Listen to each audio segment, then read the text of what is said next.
मित्रांनो चक्क आम्ही 6 मिनटामध्ये 6 ते 8 मिनटामध्ये SB रोड पुणे वरून पुणे रेल्वे स्टेशनचा प्रवास म्हणजे पार केला आहे. आणि आमची ट्रेन आता 3:40 जी आहे महाराष्ट्र एक्सप्रेस आहे. आणि आमचा प्रवास आता सुरू होणार आहे. आता टाईम काहीतरी 5-6 मिनटं बाकी आहे ट्रेन निघायला. तर आम्ही पटकन जातो. आणि माझ्या मित्राने हेल्प केली मला. त्याने खूप जोरात गाडी आणली आहे. आम्ही 3 जण आलो आहे. ठीक आहे, चालेल बरं, थँक्यू सो मच. चाललो आता मी स्टेशनवरती. आणि सकाळचे आता चक्क म्हणजे 3:35 झालेले आहेत. क्षितिज कसं वाटतंय, कशी झाली झोप वगैरे? आणि प्रवासाबद्दल काही अपेक्षा? प्रवास एक नंबर होणार आहे.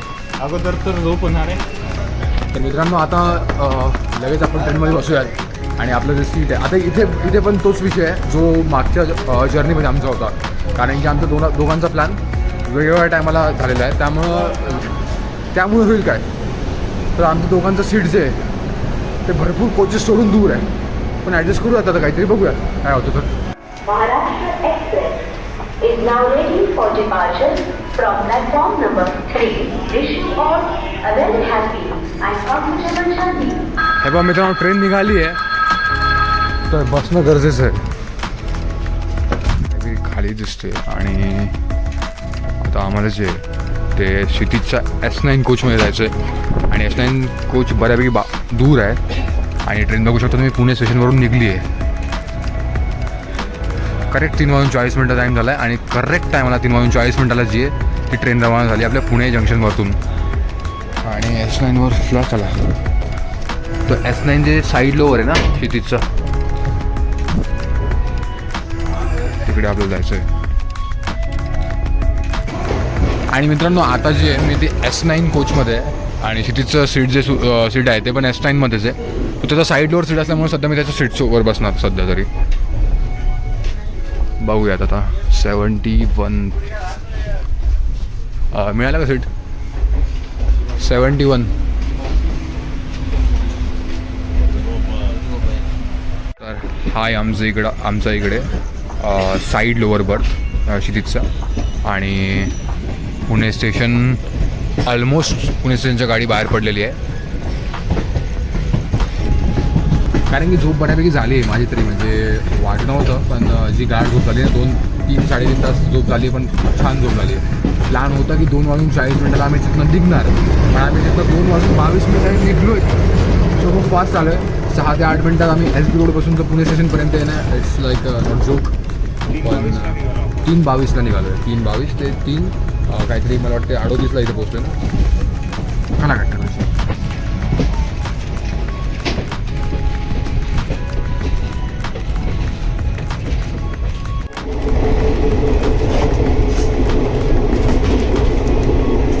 मित्रांनो. नुकतंच आम्ही पुण्यापासून थोडं पुढं आलो आहे आणि जेजुरीच्या एकदम जवळ आहोत.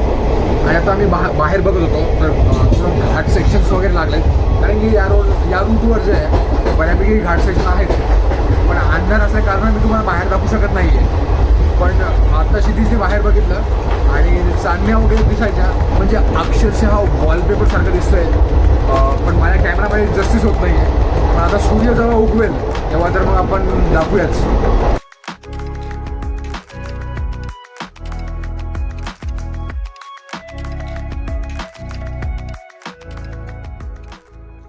शुभ सकाळ मित्रांनो. जेजुरीमधनं. आणि जेजुरीमध्ये आता आमची जस्ट ट्रेन आली आहे. आणि जेजुरी म्हटलं की काय सांगायचं की सोनेरी रंग आपल्या डोळ्यासमोर येतो. सोन्याची जेजुरी म्हणतो ना आपण. पिवळा रंग असतो ना हळदीचा. सो तेच की जेजुरीगड तर सगळ्या पूर्ण महाराष्ट्राला माहिती आहे. जेजुरीगड कशासाठी फेमस आहे? कशासाठी फेमस आहे ती? जे लग्न झालेले जोडपे असतात ते आशीर्वाद घ्यायसाठी इथे येतात. ते तर आहे. पण कुठे येतात? मंदिर माझं तर आपल्या खंडोबाच्या मंदिरावर. खंडोबाचं मंदिर इथलं म्हणजे खूप पॉप्युलर आहे. आणि महाराष्ट्रातल्या लोकांना मला नाही वाटतं सांगायची इतकी गरज आहे की याचं महत्त्व काय आणि काय हे ठिकाण आहे. जेजुरी म्हणजे सोन्याची जेजुरी. देव गेले जेजुरा. बरं TC साहेब आलेत आपल्या, त्यांच्यासोबत इथं निटून घेऊ आपण.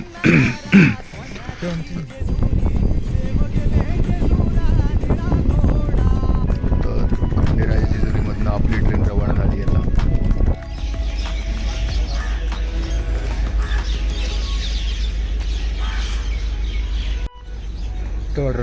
नमस्कार मित्रांनो, आता आपण पोचलो आहे साताऱ्याला आणि आता टाईम झाला आहे 6:45 झालेत बघा आता. आणि सातारा स्टेशन, साताऱ्याबद्दल काय बोलायचं. सातारा म्हणजे ऐतिहासिक शहर आणि निसर्गरम्य जिल्ह्यापैकी एक जिल्हा, म्हणजे महाराष्ट्रात निसर्गरम्य जिल्ह्यांपैकी एक जिल्हा आणि छत्रपती शिवाजी महाराजांच्या इतिहासामधलं एक प्रमुख शहर म्हणता येईल. कारण की मराठ्यांची राजधानी सातारा होती. इथले सज्जनगड असेल, अजिंक्यतारा असेल. तेव्हा ट्रेन निघली, मला बसावं लागणार आहे. तुम्हाला ट्रेनमध्ये सोडून लगेच बोलूयात.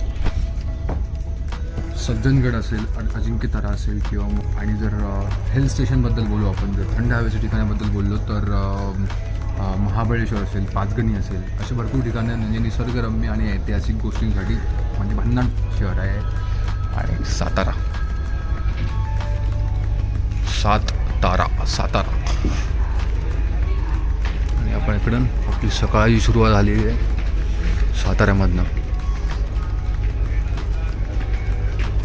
आणि मित्रांनो, कास पठार जे खूप फेमस पठार आहे महाराष्ट्रातलं, ते सुद्धा सातारा जिल्ह्यात येतं आणि खूप जवळ आहे म्हणजे साताऱ्यापासून. ॲक्च्युली मी गेलो आहे हल्ली काही वर्षांपूर्वी कास पठारावरती.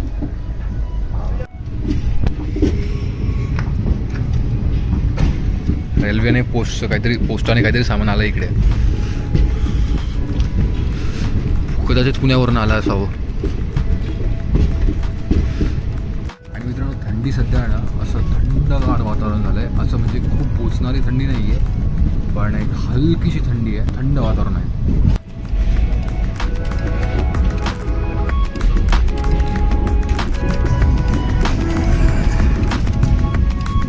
आणि तिकडनं तुम्ही बघू शकता एक थोडासा हलकासा ऑरेंज कलर आला आहे. म्हणजे आता सूर्योदय होण्याची वेळ झालेली आहे आणि सूर्योदय लवकरच होणार आहे वाटतं तिकडनं.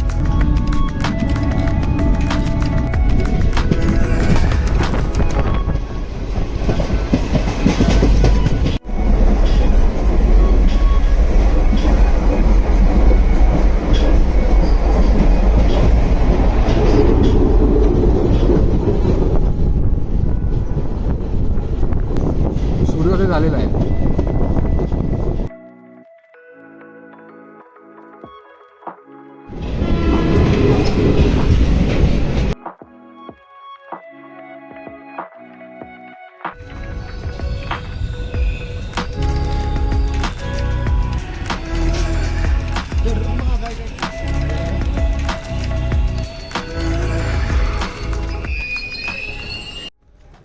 तर नमस्कार मित्रांनो, आता आहे मी कराडमध्ये. आणि कराड ऐतिहासिक, राजकीय आणि औद्योगिकदृष्ट्या खूप म्हणजे सातारा जिल्ह्यातलं खूप प्रमुख स्टेशन, आपलं गाव म्हणतात, स्टेशन नाही.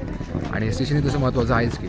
सर्वात महत्त्वाचा विषय म्हणजे राजकीयदृष्ट्या का, तर महाराष्ट्राचे पहिले मुख्यमंत्री यशवंतराव चव्हाण यांची समाधी इथे आहे. आणि कोयना कृष्णा नदीचा प्रीतिसंगम तुम्हाला माहीत असेल तर. आणि कोयना डॅम, कोयना धरण खूप प्रचलित आहे. कारण की महाराष्ट्रातलं प्रमुख जलविद्युत केंद्र जे आहे ते कोयना डॅमचं, कोयना धरणाचं. आणि कोयना धरण हे कराडमध्ये. आणि ऐतिहासिकदृष्ट्या जर बोलायला गेलं तर सिद्धेश्वर मंदिर झालं, अशा भरपूर गोष्टी इथे आहेत. तर आहे इम्पॉर्टंट सिटी आहे कराड. सरांची झोप आलेली आहे आमच्या. आणि आमचा एक कार्यकर्ता होता जो आम्हाला जॉईन करणार होता ॲक्च्युली किर्लोस्कर वाडीवरनं. आता बघूयात काय होतं. तर त्याला कॉल केला आहे, तो कॉल उचलत नाही. म्हणजे तो आम्हाला गाईड करणार होता ॲक्च्युली कोल्हापूरमध्ये. तो जर आला तर छान होईल, बघूयात काय होतं तो. आणि असाच आपला ट्रेनचा हॉर्न पण झाला आहे आणि निघण्याचा सिग्नल आपल्याला भेटला आहे. सॉरी, मिळाला आहे, भेटला नाही.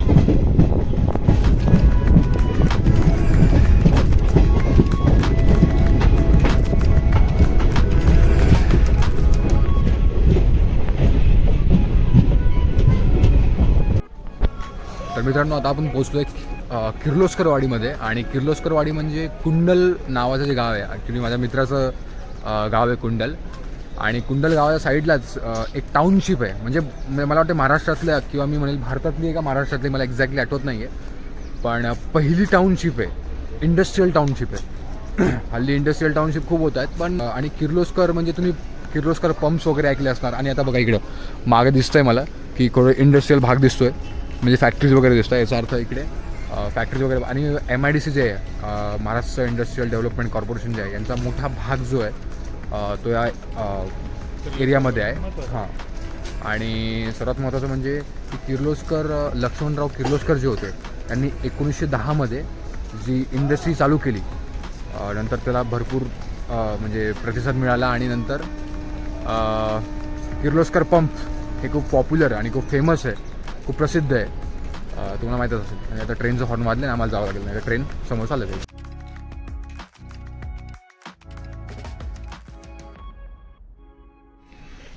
तर मित्रांनो, आता आपण पोचलो आहे सांगलीमध्ये. तर सदा क्षितिज सांगेल आपण सांगलीमध्ये काय काय क्षितिज काय सांगलीबद्दल 2 शब्द.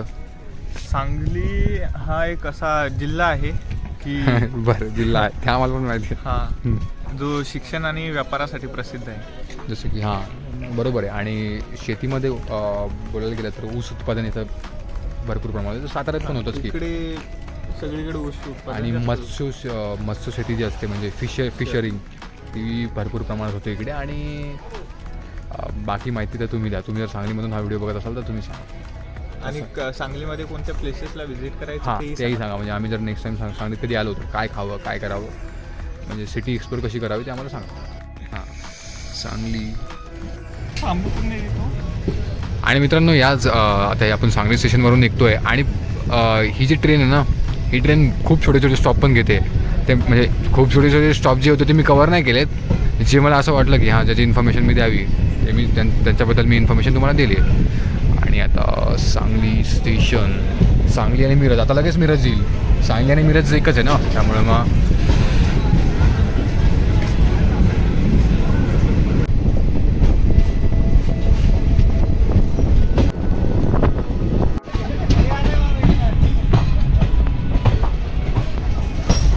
टँकर पलटी आला मित्रांनो ट्रेनचा.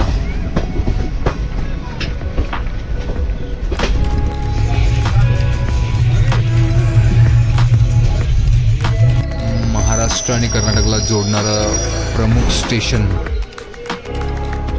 तर मित्रांनो, आता आपण मिरज जंक्शनवरती पोहोचलेलो आहे आणि तेच सांगली मिरज एकच आहे. आणि मिरजवरती आता आपण ही ट्रेन जी आहे ती 9:45ला यायची होती, पण 9:23ला आली आहे. खूप लवकर आली आहे. आणि निघायचा टाईम इथं 9:50 आहे. तर भरपूर वेळ म्हणजे एक जवळपास अर्धा तास म्हणायला हरकत नाही ट्रेन इथे थांबणार आहे. कसा प्रवास वाटतोय, म्हणजे पश्चिम महाराष्ट्राचा अनुभव कसा वाटतोय?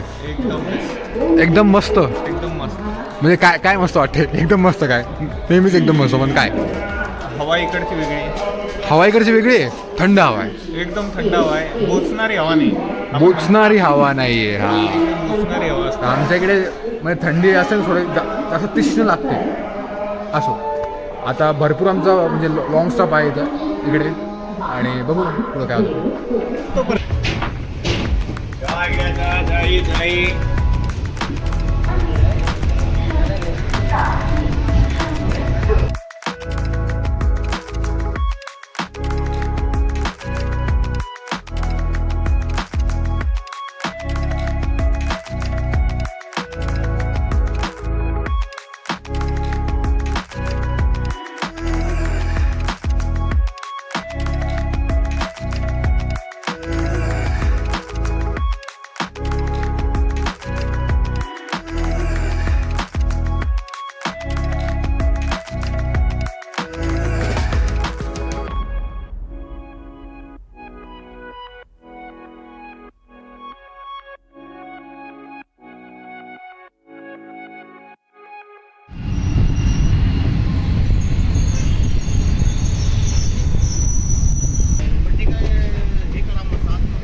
तर फायनली मित्रांनो, सकाळी 3:40 मिनिटावर आम्ही पुण्यावरून बसलो होतो ट्रेनमध्ये.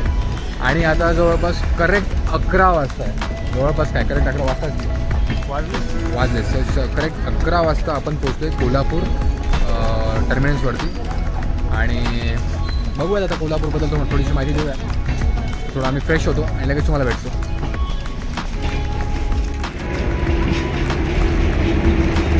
तर मित्रांनो आपण आलो आता कोल्हापूरमध्ये आणि कोल्हापूर रेल्वे स्टेशन माझ्या मागे दिसतं तुम्हाला. आणि कोल्हापूरबद्दल काय बोलायचं म्हणजे कोल्हापूरचा तांबडा पांढरा रस्सा असेल, कोल्हापूरचं शाहू पॅलेस असेल आणि सर्वात इम्पॉर्टंट म्हणजे कोल्हापूरची देवी महालक्ष्मी अंबाबाई, कोल्हापूरची चप्पल, कोल्हापूरची भाषा, कोल्हापूरचं खाणं, कोल्हापूरची मिसळ. अरे म्हणजे लिस्ट संपणार नाही, एवढी मोठी लिस्ट आहे कोल्हापूरच्या बाबतीत जर बोलायचं झालं तर. आणि मला असं वाटतं आपण आहे ना हा व्हिडिओ थांबू आणि कोल्हापूरला एक्सप्लोर जे करायचं आहे ते आपण पुढच्या व्हिडिओत करू. सो आता हा जर्नी जर संपला आहे, आता कोल्हापूरमध्ये आपण एक्सप्लोर करू, महालक्ष्मीच्या मंदिरात जाऊ, तिथे मिसळ खाऊ. आता विदर्भाचे पोरं इथल्या मिसळबद्दल काय बोलतात ते तुम्हाला पुढच्या व्हिडिओत कळणार. तर मित्रांनो हे होतं आपल्या हिंदगुरुव्या अभिनव यूट्यूब चॅनलचा दुसरा व्हिडिओ हा होता. करू आता कोल्हापूर एक्सप्लोअर करू यार, बघू आता कोल्हापूरमध्ये काय म्हणतो कोल्हापूरचं. चला आपण करूयात कोल्हापूर एक्सप्लोअर. तर सर्वात पहिले आपण पुढच्या व्हिडिओमध्ये जाऊयात महालक्ष्मी मंदिरामध्ये. तर तोपर्यंत तुम्ही काय करा ना, चॅनल सबस्क्राईब करून ठेवा म्हणजे थेट तुमच्या मोबाईलवरती नोटिफिकेशन येईल.